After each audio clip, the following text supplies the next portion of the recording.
어린이 여러분, 안녕하셨어요? 추석 연휴는 잘 보내셨나요? 오늘 말씀의 제목은 용서해야 하는 이유. 어떤 이유요? 용서해야 하는 이유예요. 마태복음 29번째 시간이고요. 본문은 18장 21절부터 35절까지예요.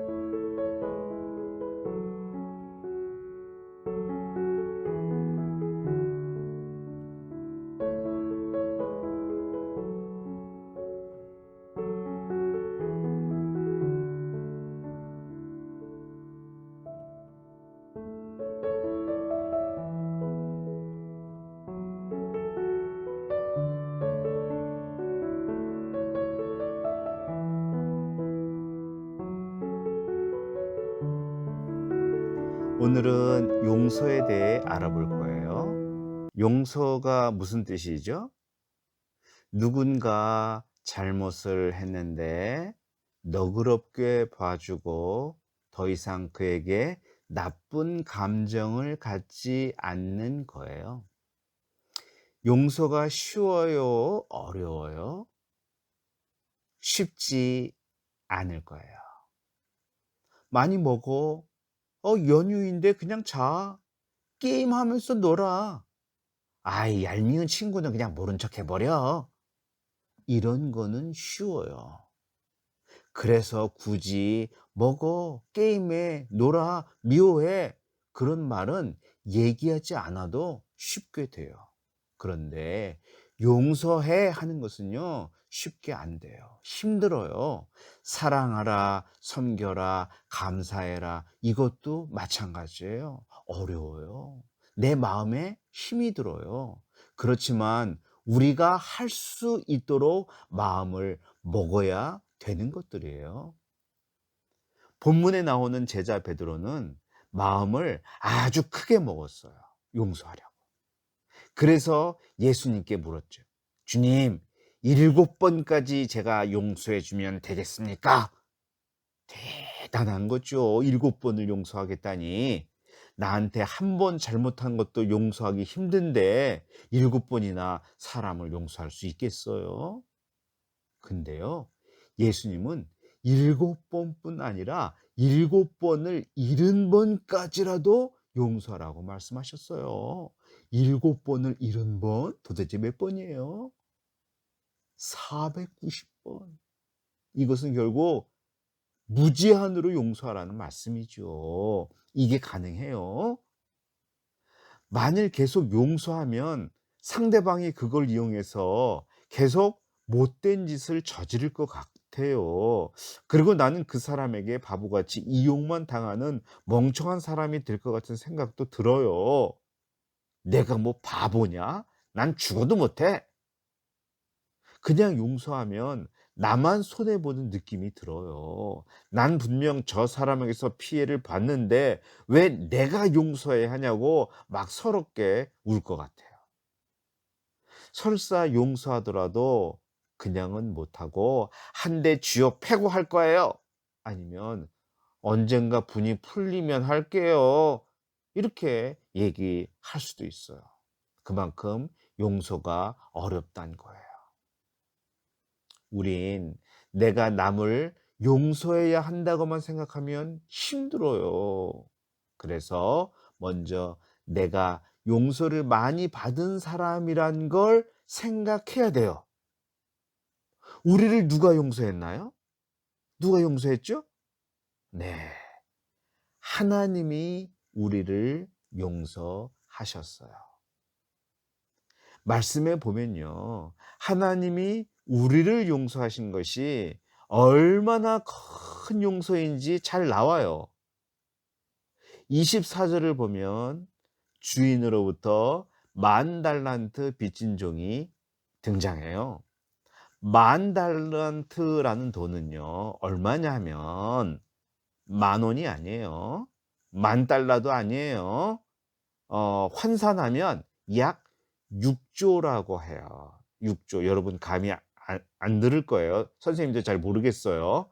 어쨌든 여러분의 부모님이 평생을 벌어도 벌 수 없는 돈이에요.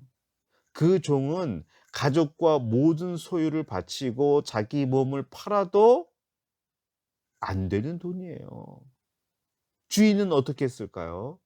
감옥에 가뒀나요? 죽였나요? 아니에요. 불쌍히 여겨서 그냥 용서해 주었어요. 만 달란트 빚이 없는 것처럼 해 줬다는 거예요. 종은 주인이 얼마나 고마웠을까요? 평생 감사합니다. 고맙습니다. 말을 입에 붙이고 살아도 모자랄 거예요. 그런데 어떤 일이 벌어졌는지 아세요? 그가 용서를 받고 나와서 길을 지나가는데 자신에게 100데나리온 빚을 진 사람을 만났어요. 100데나리온은 1,000,000원 정도고요. 석 달 정도 일하면 갚을 수 있는 돈이에요. 그 사람은 갚을 때니 조금만 참아 달라고 했어요. 그런데 그 종이 어떻게 했는 줄 알아요? "필요 없어." 하면서 옥에 가두고 말았어요. 만 달란트와 비교하면 100데나리온은 정말 적은 액수거든요. 이 소식을 들은 주인은 어떻게 했을까요? 노발대발했죠. 얼마나 그가 밉겠어요. 자기는 만 달란트 빚도 용서해 주었는데 100데나리온 빚을 용서해 주지 않으니 얼마나 화가 나겠어요. 그래서 말했죠. "내가 너를 불쌍히 여긴 것처럼 그를 불쌍히 여겨야 하는 게 당연한데 어떻게 그럴 수 있느냐?" 하면서 당장 그를 옥에 가두어 버렸습니다. 이게 무슨 교훈을 가르쳐 주는 비유일까요? 우리는 모두 하나님으로부터 큰 용서를 받은 사람들이란 거예요. 우리는 죄인이에요. 구원받을 수 없는 나를 하나님이 구원해 주셨어요. 천국에 갈 수 없는 나를 하나님이 천국 가게 해 주셨어요. 영생을 얻을 수 없는 나를 하나님이 영생을 얻게 해 주셨어요. 나는 그런 것을 얻을 만큼 훌륭하지도 않고 제대로 믿지도 않았지만 하나님이 용서하고 다 베풀어 주셨어요.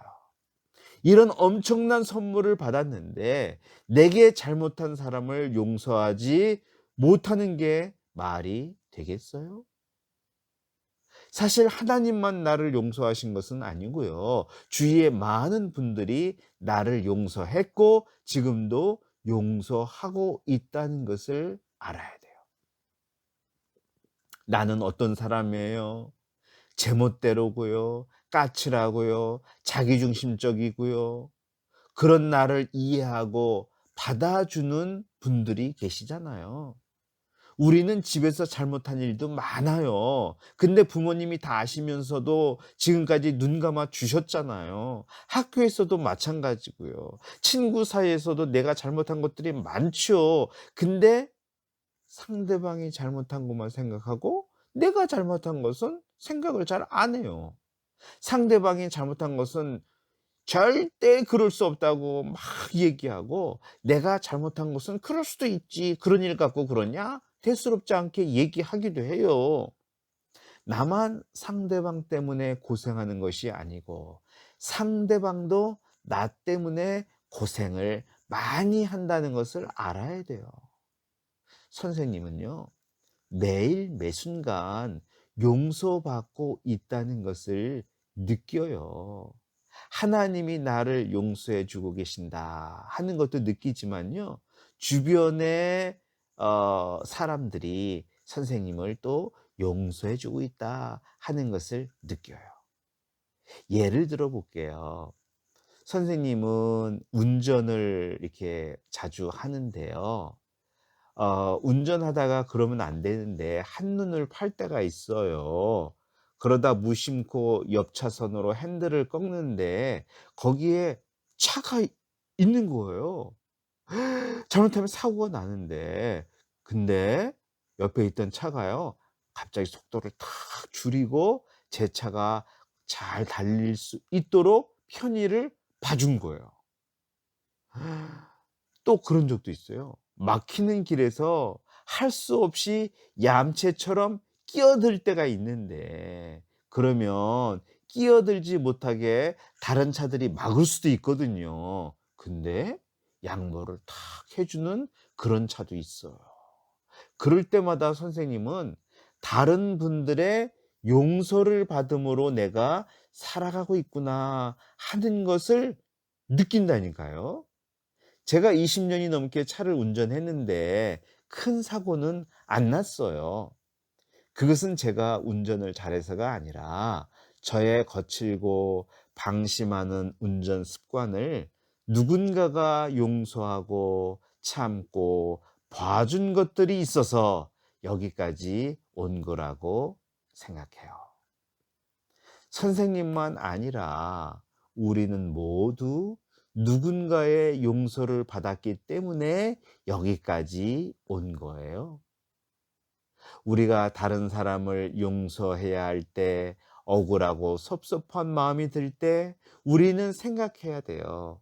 내가 얼마나 큰 사랑을 하나님으로부터, 그리고 부모님과 친구들과 이웃들과 많은 사람들로부터 받았는가 하는 것을 생각해야 돼요.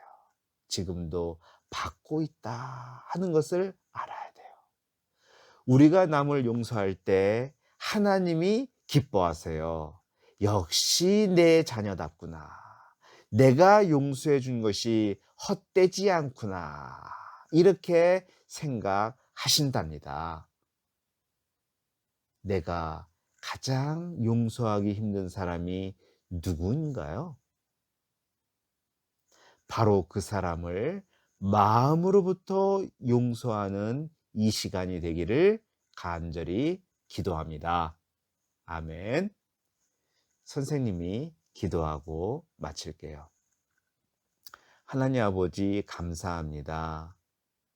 저희를 용서해 주시고 사랑해 주셔서 감사합니다. 우리가 하나님으로부터 큰 사랑을 받았고, 또 부모님과 주변에 있는 많은 분들로부터도 용서와 사랑을 받았습니다. 그렇기 때문에 나에게 좀 잘못을 하고 상처를 준 사람들을 우리가 용서할 수 있도록 도와주세요. 감사하며 예수님의 이름으로 기도합니다. 아멘.